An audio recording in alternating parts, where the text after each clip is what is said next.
श्रीमदानंदतीर्थ भगवत्पादाचार्य गुरुभ्यो नमः। हरिः ओम्। कृष्णं वन्दे जगद्गुरुम्।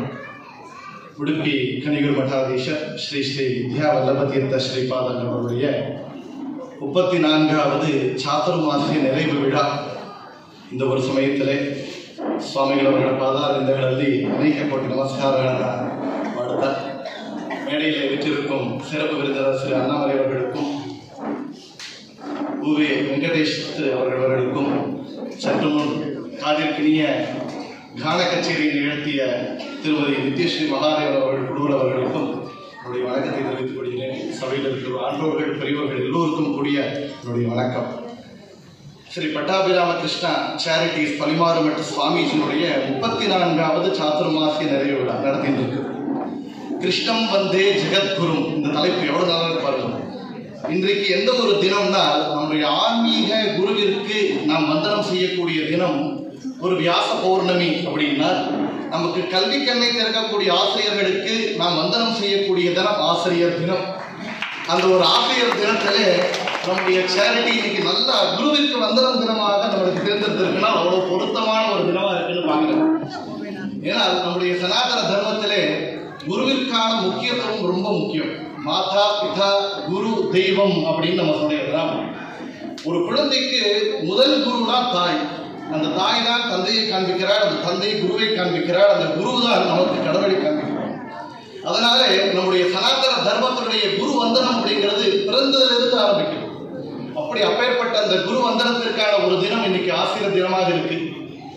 அப்படி இந்த தினம் நம்முடைய கிருஷ்ணம் வந்தே ஜெகத்குரு, ஏனால் கீதையை உபதேசித்த ஜெகத்குரு கிருஷ்ண பரமாத்மா அந்த கிருஷ்ணனை துவாரகையிலிருந்து வந்த கிருஷ்ணனை சாட்சாத் ருக்மிணி தேவியரை பூஜித்த அந்த கிருஷ்ணனை உடுப்பியிலே பிரதிஷ்டை செய்த ஜெகத்குரு ஸ்ரீமன் மத்வாச்சாரியார். அந்த மத்வாச்சாரியார் அந்த உடுப்பியிலே கிருஷ்ணனை பூஜிக்கணும்னா 8 மடங்களை நிர்மாணம் செய்கிறார். பரியாய முறையிலே சுழற்சி முறையிலே பூஜை செய்வதற்காக அந்த 8 மடங்களிலும் பால சன்னியாசிகளை நியமிக்கிறார். அப்பேற்பட்ட அந்த 8 மடங்களிலே ஒரு மடம் தான் நம்முடைய கனியூர் மடம். அந்த மடத்திற்கு முதல் பீட்டாதீஷர் அப்படின்னா ஸ்ரீ ராமதீர்த்தர் அவருடைய பிரதான முதல் சிஷ்யர், அதாவது மத்வாச்சாரியுடைய நேரடி சிஷ்யர் கனியூர் மடத்திலே. அந்த மடத்திலிருந்து பரம்பரையிலிருந்து ஆரம்பித்து 700 வருஷம் பாரம்பரியம் மிக்க நம்முடைய பரம்பரை அப்படின்னா கனியூர் மட பரம்பரை. அதில் 30வது பீட்டாதிபதியாக அலங்கரிப்பவர் நம்முடைய சுவாமிஜி. ஏன்னால் இந்த ஒரு சாதுர்மாசியம் சுவாமிஜி சென்னையில் அமைஞ்சிருக்கு. சாதுர்மாசியம் அப்படிங்கிறது நம்முடைய சனாதன தர்மத்திலே முக்கியமான ஒரு ஸ்தானம். ஏன்னால் வராக புராணம், ஸ்காந்த புராணம், ஆதித்ய புராணங்களிலே சாதுர்மாசிய மகிமைகள் சொல்லப்பட்டிருக்கு. இந்த 4 மாதங்களிலே வெவ்வேறு காலங்களிலே நாம் செய்யக்கூடிய ஜபமோ தானமோ தர்மமோ எந்த ஒரு விரதமோ காட்டிலும் அதிகப்படியான பலன் இந்த சாதுர்மாசியத்தை கொடுக்கும். இந்த சீசனல் ஆஃபர் கொடுக்க பாருங்க, ஃபெஸ்டிவல் ஆஃபர் 50%, 100% அப்படின்னு கொடுக்குற மாதிரி நம்முடைய சனாதன தர்மம் சில காலத்தில் அதிகப்படியான புண்ணியத்தை கொடுக்குது. நம்ம புண்ணியத்தை பார்த்து இன்னைக்கெல்லாம் எங்கெங்க இன்வெஸ்ட் பண்ணா எங்க ரிட்டர்ன் வரும்னு பார்க்குறோம். அந்த காலத்தில் பெரியவர்கள்லாம் எங்க புண்ணியம் கிடைக்கணும் தேடி போன காலம். அப்படி புண்ணியத்தை அதிகப்படியான பெறக்கூடிய காலம் தான் இந்த சாதுர்மாசிய காலம். அதுலேயும் நம்முடைய இந்து மத சனாதன தர்மம் தான் எல்லா ஜீவராசிகள் மேலேயும் கருணை. இந்த 4 மாத காலம் அப்படிங்கிறது புழு பூச்சிகள் கூட தன்னுடைய இனப்பெருக்கத்தை செய்து வெளியே நடமாடக்கூடிய காலம். அந்த காலத்துல வெளியே நடந்தால் அந்த பூச்சிகளுக்கும் புழுக்களுக்கும் கூட கஷ்டம் வரக்கூடாதுன்னு உயர்ந்த பார்வையிலே கருணையினோட நம்முடைய சாதுக்களும் முனிவர்களும் ரிஷிகளும் சன்னியாசிகளும் ஓரிடத்திலே தங்கி, ஏன்னா அவர்கள் ஒரு நாளுக்கு மேல ஒரு இடத்துல இருக்க மாட்டாங்க. அப்பேற்பட்ட மகனியர்கள் கூட அந்த 4 மாத காலம் ஓரிடத்திலே தங்கி தன்னுடைய தபஸை செய்திருக்காங்கன்னா அதுதான் நம்முடைய தர்மம். அப்பேற்பட்ட அந்த சாதுர்மாசியத்தை சுவாமிஜி இந்த வருஷம் சென்னையில செஞ்சிருக்கார். 34வது வருஷம்ங்கிறது சென்னை சனாதன தர்மத்தினுடைய ஒரு கூடம். ஏன்னா வைஷ்ணவ திவ்ய கஷேத்திரங்களும் சைவ கஷேத்திரங்களும் இருக்கக்கூடிய ஆன்மீக ஸ்தலம் சென்னை. அதை மறந்துடக்கூடாது. இன்னைக்கு சென்னை வேற ஏதோ ஒரு ஸ்தலமா மாற்றிட்டு இருக்கோம். சென்னை ஒரு ஆன்மீக தலம், முக்கியமான ஒரு கூடம். அப்பேற்பட்ட சென்னையில சுவாமிஜியினுடைய சாதுர்மாசிய விரதம். சுவாமிஜியை பற்றி குறுக்குமா சொல்லணும்னா அவருடைய 1977 உடுப்பியில அவருடைய ஜனனம். பூர்வாசிரமத்தில் அவருக்கு பெற்ற பெயர் கிருஷ்ணராஜ ஆச்சாரியார். பாருங்க எவ்வளவு பொருத்தம். உடுப்பி கிருஷ்ணனை தொட்டு பூஜிக்கக்கூடிய சுவாமிஜிங்கிறது சூச்சனையாகி அவருக்கு பெயரை கூட கிருஷ்ணராஜ ஆச்சாரியார் வச்சிருக்கார். அவருடைய தாய் தந்தையார். அவருக்கு 15வது வயது 1992 அவருடைய குரு ஸ்ரீ வித்யா வாரிநிதி தீர்த்தர் மத்வாச்சாரியர் அவதரித்த பாஜக கஷேத்திரத்திலே அவருக்கு சன்னியாசாசிரமத்தை கொடுத்து வித்யா வல்லப தீர்த்தர் அப்படின்னு நாமகரணம் செய்யறார். சுவாமிஜியுடைய அவருடைய வேத அத்தியனம் பாட்டம் அப்படிங்கிற பார்த்தால் எத்தனையோ பீட்டாதீஸ்வரர்களே துவைத சித்தாந்தத்தை அத்தியனம் செய்திருக்க. அவருடைய முதல் பரியாயம் 1998 உடுப்பியிலே முதல் பரியாயம் தன்னுடைய குருவுடன் சேர்ந்து பரியாயத்தை ஆரம்பிக்கிறார். இப்ப சுவாமிஜிக்கு வந்த ஒரு பெரிய சோதனை அப்படின்னா, அவருடைய குரு வித்யா வாரணி தீர்த்தர் அந்த நேரத்திலேயே விருந்தாவனத்தராகி கிருஷ்ண பதத்தை அடைகிறார். பாருங்க, பரியாயம் நடந்துட்டு இருக்கு. 21 வயது சுவாமிஜிக்கு. அப்போ முழு மடத்தினுடைய பீட்டத்தினுடைய முழு பொறுப்பும் சுவாமிஜிக்கு வர்றது, பரியாயமும் அவருடைய பொறுப்புல இருக்கு. அந்த நேரத்திலே குருவினுடைய அனுகிரகம், கிருஷ்ண பரமாத்மா அவருக்கு செய்த அனுகிரகம். ஏன்னால் ஆச்சாரியர் அந்த பரம்புக்கு கொடுத்த யோக நரசிம்மருடைய உபாசனை பலம். ஏன்னால் பயத்தில் பயனாசனகான்னு பயத்தை போக்கக்கூடியவன் நரசிம்ம பகவான்.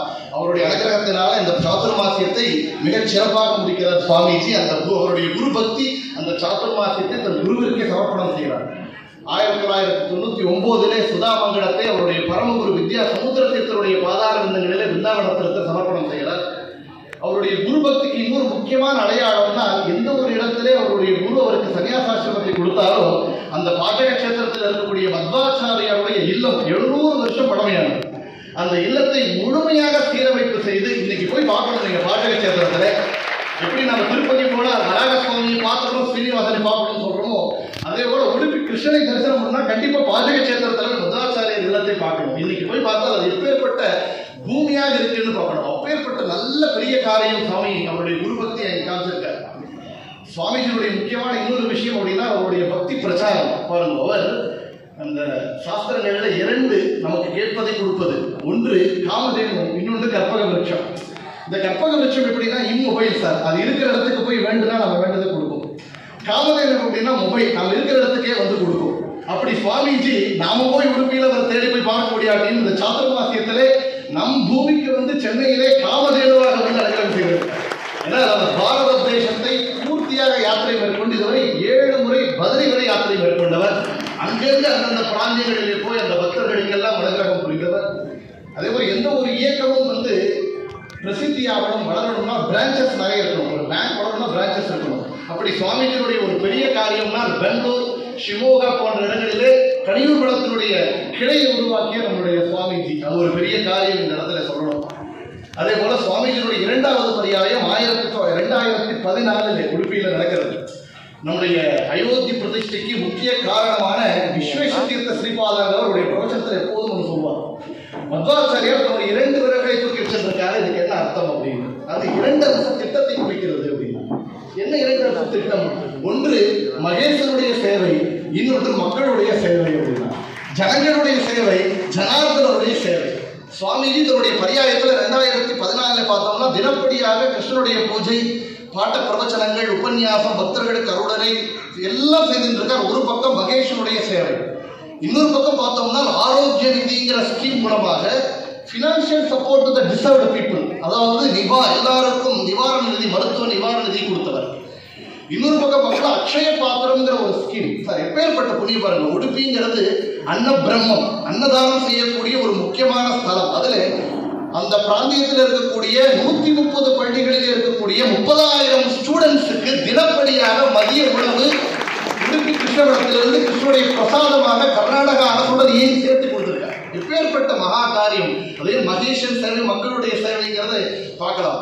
அதே போல நம்முடைய சனாதன தர்மத்தில் இன்னொரு முக்கியமானதுன்னா, நம்முடைய வாழ்க்கை வேறல்ல, கலைகள் வேறல்ல, கலாச்சாரம் வேறல்ல, ஆன்மீகம் வேறல்ல. இன்னைக்கு எல்லாம் பிரிச்சு பார்த்துட்டு எல்லாம் நகமும் சதையுமாக பின்னி பிணைந்தது. அப்படி கலைகள் மூலமாக தான் பக்தி வளரும், கலைகள் மூலமாக தான் மொழிகள் வளரும், கலைகள் மூலமாக தான் நம்முடைய கலாச்சாரம் வளரும்.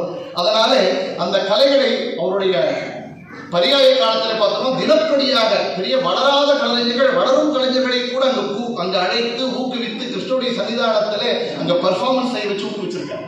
அவருடைய பரியாயம் மாத்திரம் இல்லை, இந்த சாதுர்மாசியத்திலே 50 நாட்கள் இப்ப சொல்லியிருந்தார் வெல்கம் அட்ரஸ்ல தினப்படியாக ஒவ்வொரு பஜனா மண்டலையும் அழைத்து சுவாமிகளுடைய உபன்யாசத்திற்கு முன்னாலே அவர்களுடைய நாம சங்கீர்த்தனம் நடந்திருக்குன்னா விடாமல் 50 நாட்கள் நடக்கிறதுக்கு சாமானியம் அல்ல. ஏன்னா அத்தனை பேருக்கும் அந்த பாக்கியத்தை சுவாமிஜி கொடுத்திருக்கார். அதே போல பரதநாட்டியம் ஒர்க் ஷாப் ஆகட்டும், கதாசாகர் புத்தக வெளியீட்டு விழா, திருவள்ளிக்கேணியில வியாசராஜ மடத்தில் நடந்த RSS இயக்கம் நடத்திய பாரதிய குடும்பம், திருவல்லிக்கேணியிலே பாரதியார் இல்லத்திலே பாருங்க, நமக்கு 2 கண்கள், ஒன்று பகவத் பக்தி, இன்னொன்று தேசபக்தி. ஏன்னா நமக்கு பெற்ற தாய் எப்படியோ தேசத்தாய், நாட்டுத்தாய், 2 பேரையும் நம்ம கண்ணாக வச்சுக்கணும். அப்படி சுவாமிஜி எங்க கொடியேற்றத்திலும் பங்கு கொண்டு தன்னுடைய நாட்டுப்பற்றையும் காண்பிச்சிருக்கார் திருவல்லிக்கேணியிலே ஆகஸ்ட் 15ஆம் தேதி. அப்படி நம்முடைய கலாச்சாரத்திற்கு பெரிய ஒரு பங்களிப்பு சுவாமிஜியுடையது அப்படின்னு பார்க்கிறோம். அதே போல அவருடைய இன்னொரு பெரிய ஒரு தொண்டுன்னா இளைஞர்களுக்கும் குழந்தைகளுக்கும். நம்ம ராமாயணத்துல தசரத மகா சக்கரவர்த்தி பார்க்கிறார். விஸ்வாமித்திரர் வந்து கேட்கிறார், எனக்கு தாடகை முதலான ராட்சசர்களை எல்லாம் அழிக்கணும், என்னுடைய யாகத்திற்கு பாதுகாப்பு கொடுக்கணும் அப்படின்னா தசரதர் சொல்றார், நான் என்னுடைய படைக்கருவிகளை தரேன், இல்லை என்னுடைய படைகளையே தரேன், இல்லை நானுமே வந்துடுறேன். விஸ்வாமித்திரர் சொல்றாரு, இது எதுவுமே எனக்கு வேண்டாம், எனக்கு ராமன் வேணும் அப்படின்னா. நாமும் இப்படிதான், ஒரு நற்காரியம் நடக்குது, தொண்டு நடக்குது, கலாச்சார பண்பாடை ஊக்குவிக்கணும், சனாதன தர்மத்தை காப்பாற்றணும்னா சார் டொனேஷன் கொடுத்தாரு சார், ஜிபே பண்ணிடுறேன், படைக்கருவிகளை கொடுக்குற மாதிரி. இல்லை நானே வந்து எனக்கு வயசாகிடுச்சு தான் நான் வரேன், என் பையன் வர மாட்டான் சார் அப்படின்னு சொல்லுவோம். ஏன்னா இளைஞர்கள் முன்னால விஸ்வாமித்திரர் கேட்டது போல, எனக்கு நீங்கள் எதுவும் கொடுக்க வேண்டாம், ராமனை கொடுங்கள், உங்கள் வீட்டில் இருக்கக்கூடிய ஒவ்வொரு இளைஞர்களையும் குழந்தைகளையும் கொடுங்கள். விவேகானந்தர் கேட்டது போல, இந்த பாரத தேசம் வளரணும்னா இளைஞர்கள் சனாதன தர்மத்தை வளர்ப்பதற்கு வெளிவரணும். அதனால்தான் கலாச்சாரம் வேண்டும். சுவாமிஜி செய்த பெரிய காரியம்னால் பெரம்பூர் அம்பத்தூர் இருக்க விவேகானந்த வித்யாலயா ஸ்கூலுக்கு போயிருக்காரு. அங்கே இருக்கக்கூடிய குழந்தைகளுக்கெல்லாம் சர்டிஃபிகேட் டிஸ்ட்ரிபியூஷன் செய்து பாருங்க. அவருக்கு காலையில் 3 மணிலிருந்து ஜபம், பாராயணம், அதுக்கப்புறம் பாத பூஜை, நித்தியப்படியான பூஜை, இத்தனையும் பாட்ட பிரவச்சனங்கள், எதையும் தாண்டி நமக்கு தான் நேரம் இல்லைங்கிறோம். 1 மணி நேரம் ஏதோ ஒரு வெளியே சேவைக்கு வாங்க, சர்வீஸ்க்கு வாங்க நேரம் இல்லைங்கிறோம். சுவாமிஜி அத்தனை இடங்களுக்கு போய் Thiruvallikeni smart job seekers work ஷாப்ல போய் இளைஞர்களுக்கு வேலைவாய்ப்பு திட்டத்தில் அன்னைக்கு போய் பேசி அனுகிரகம் செய்திருக்கார். அருணோதய மனவளர்ச்சி குன்றிய பள்ளிகளிலே போய் அங்கிருக்கிற குழந்தைகளுக்கு ஊக்குவிச்சிருக்கார். அப்படி சுவாமிஜியுடைய தொண்டு 2 கண்களாக மத்வாச்சாரியார் சொன்னது போல மகேஷன் சேவை, மக்களுடைய சேவை, ஜனார்தனோட சேவை, ஜனங்களுடைய சேவை அப்படின்னு பெரிய இந்த ஒரு சாதுர்மாசியம் அமைந்திருக்கு.